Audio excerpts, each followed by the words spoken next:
Hey, everybody, it's Eddie from Tokyo. This is your cryptocurrency update from Japan. I have a few stories for you today. And first, let's do something a little different. Let's take a look at this Coinpost. This is one of the most popular news sites in Japan when it comes to the cryptocurrency space. And I want to take a look at what's on the front page. So first, just remember this DMM coin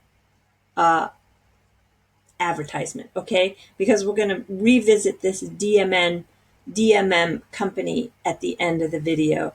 So on the front page, everybody's probably heard there is a troll who is going after Warren Buffett. And this troll is anonymous still. He's in Australia, I believe.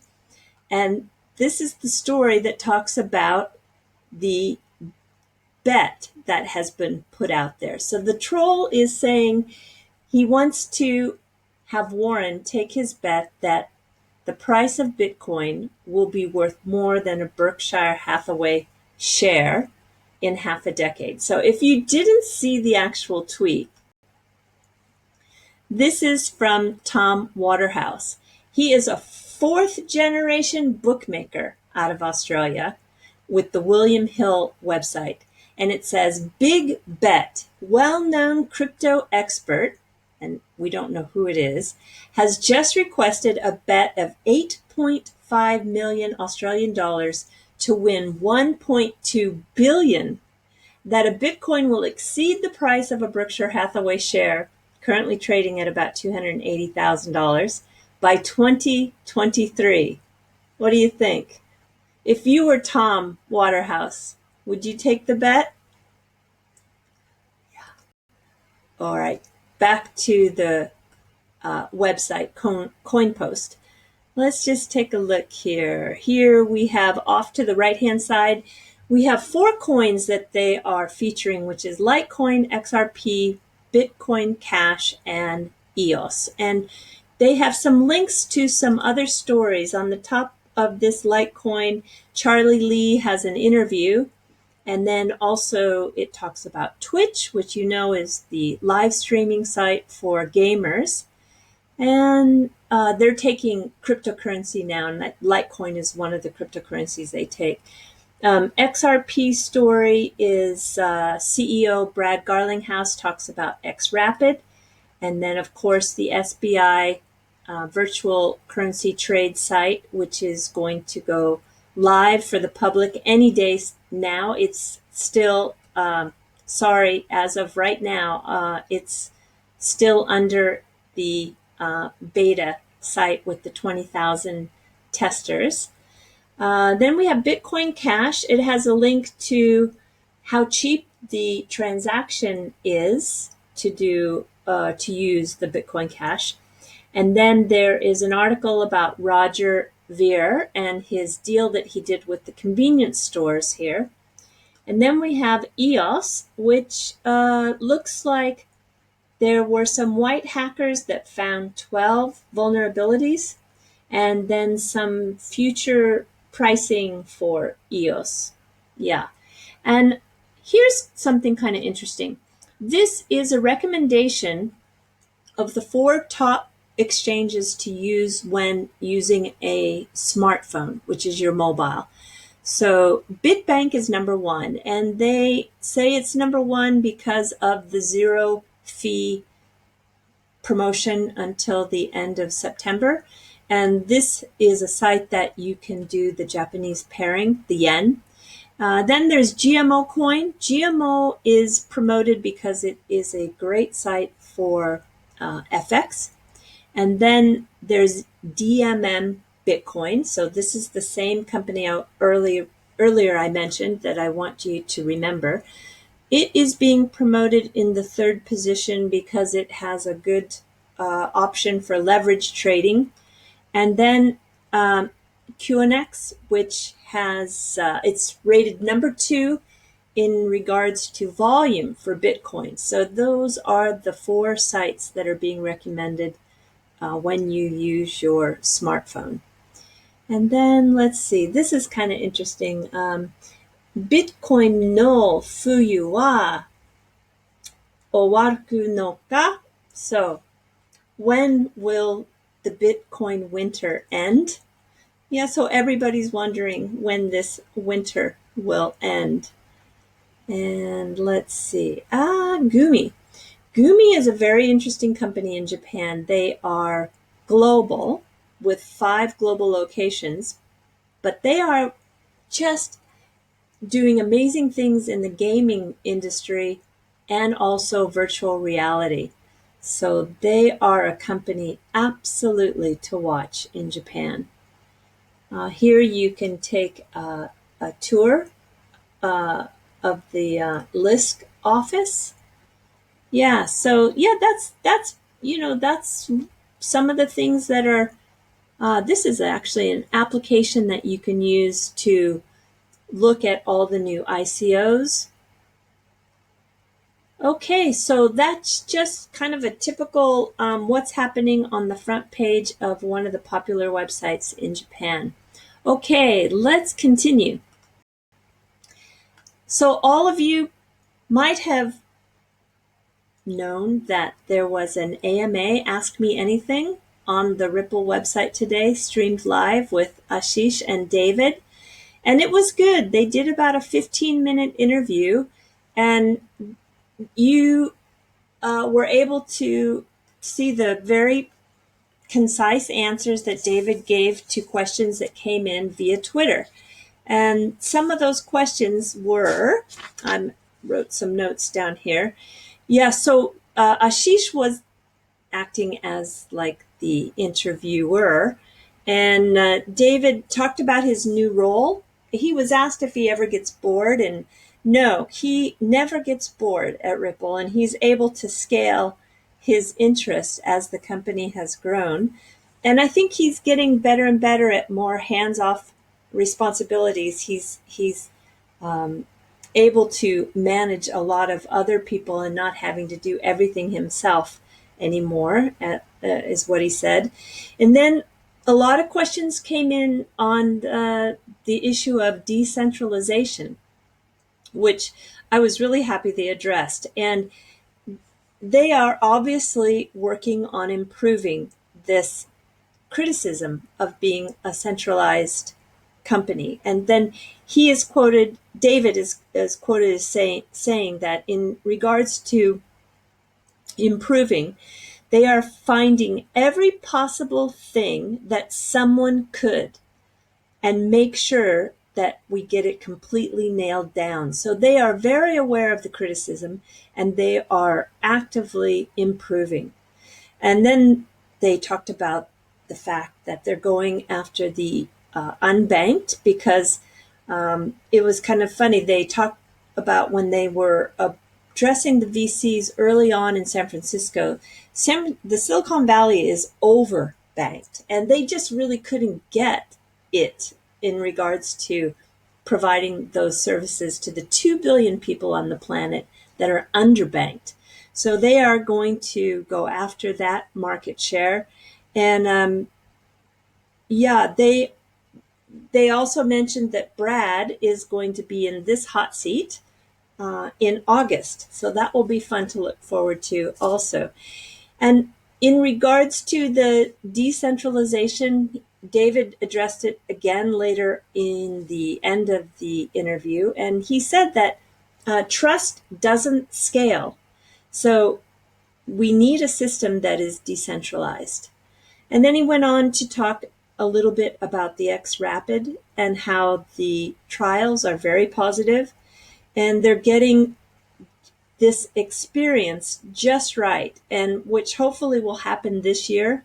And so far in the pilot, they've seen a savings of somewhere between 40 and 70%.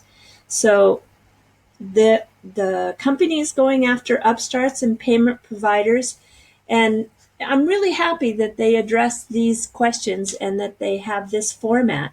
I think it's a great strategy, and hopefully soon the whole centralization issue is going to be just a non-issue very soon. All right, so this Monday on the 16th, don't forget, the Ripple Drop is going to have a new episode. That's something they started 2 weeks ago. So the first and third Monday of every month will have a new episode. So look for that. All right, I know you are happy if you own ADA, Basic Attention Token, Stellar Lumens, Zcash, or ZRX, because Coinbase has announced that they are exploring the addition of these coins to their exchange. And that is, yeah, super for these coins. Now, this is a stretch, but take the A from Cardano, the B from Basic Attention Token, take the S from Stellar Lumens, take the Z from Zcash, and take the O from ZRX, if you will. And if you had to spell out an acronym, what would you spell? Would you spell Szabo? I saw on Reddit somebody did a post about how taking those clues from the current list spells out the name Szabo, which everybody knows is Nick Szabo. He's the inventor of the smart contracts in BitGold. He laid the foundation for the creation of Bitcoin, and he has defined smart contracts 14 years before Bitcoin. He then theorized the bits having value based on the proof of work 5 years before Bitcoin. So I think he is one of the most revered computer scientists we have today. And if you go to his blog, Nick has been keeping a blog since 2005, I believe. Yeah, 2005. He was very active writing in 2006 with 130 postings, but all of his writing is very interesting. And he has one post from March this year, which I thought was fascinating. And it's about how we have used currency in all different forms for thousands of years, from the paper banknotes to shells to beads, copper wire, precious metals. Yeah, this article is just fascinating. So if you want to read from one of the brightest minds living today, please visit his blog and enjoy. I'll put the link down in the comment section. All right, NDAX. So we are slowly decoupling from Bitcoin. They announced that you can now buy and sell with Canadian dollar versus Bitcoin, Ethereum, Litecoin, XRP, and BCH. So it's happening. And I know that we're still very dependent on the price of Bitcoin setting the mood for all the other coins. But slowly, the decoupling is happening. All right, everybody, let's see. Where do I want to go? I want to take you. Let's see. I have to make a decision. Where do I want to go first? Okay, let's do this one. This is a new XRP Ripple shirt that has been designed by Digital Nomad Investor. You can find him on Twitter at Digital Nomad INV, and he has really done a super job in the design, I think, of this jersey.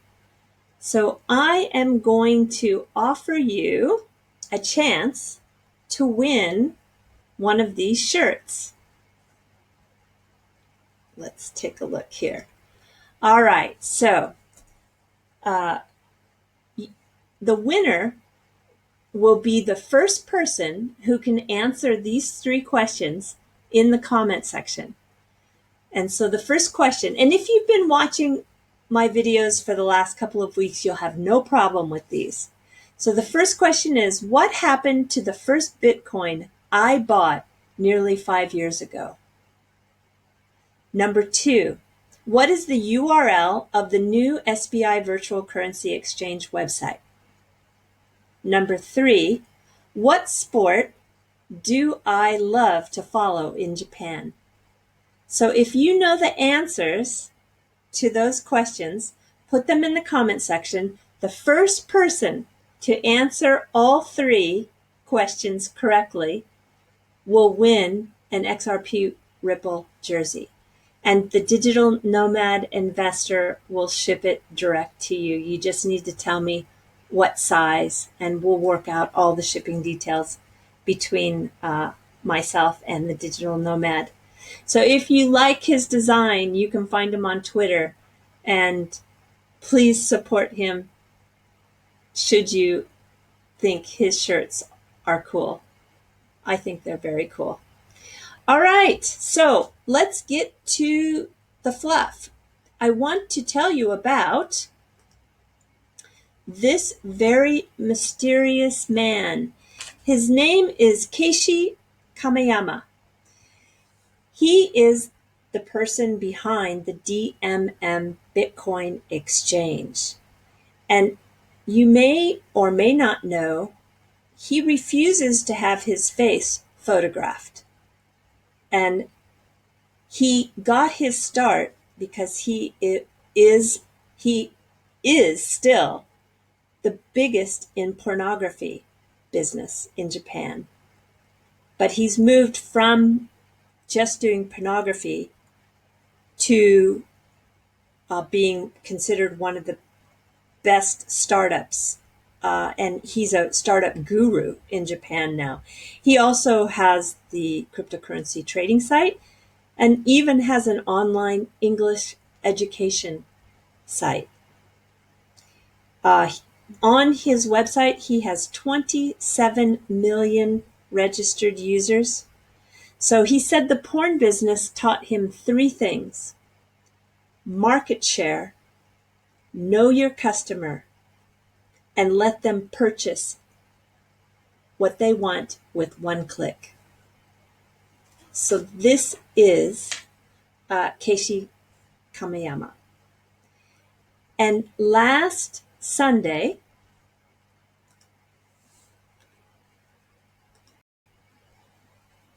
he was able to make something happen that is just really wonderful. This is a collaborative event with Team Labs Planets in Tokyo, and it's out by Odaiba, which is an area of Japan that's close to where those party boats float that we talked about on the last video. And it's a digital museum. So you are in the space. You are not removed from the artwork, but you are in the artwork. And you enter this space without your shoes, and you even will walk through water that's knee deep. So let's just take a quick look at how some of this, look at this space. This is a museum, digital art museum. It's just, I'm just visually overwhelmed. I just can't wait to see it. It's going to run through fall. It's not too expensive. It's about $20 US to go and see. And there are lots of different installations. And this is just one of the things you can do when you come to Japan. I think these visual digital art installations are incredibly creative.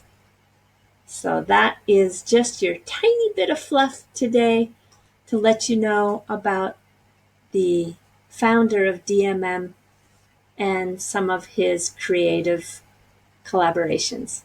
All right, everybody, that's all I have for you. Good luck with the contest with the shirt, and be talking to you soon. All right, sayonara for now. Bye-bye.